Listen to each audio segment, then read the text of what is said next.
Hi guys, in this video I am going to show you how to enable pop-ups on Google Chrome.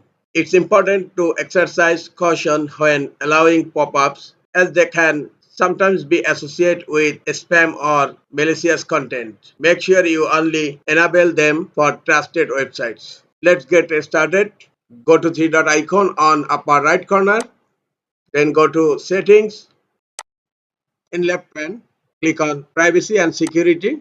Scroll down, click on site settings, scroll down again. Here you will find pop-ups and redirect. Click on this option.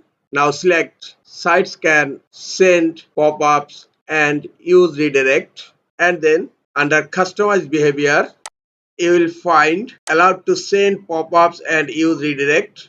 Click on add button and type here the website address. I'm typing here yahoo.com and click on add button. Yahoo.com is allowed to send pop-ups and use redirect.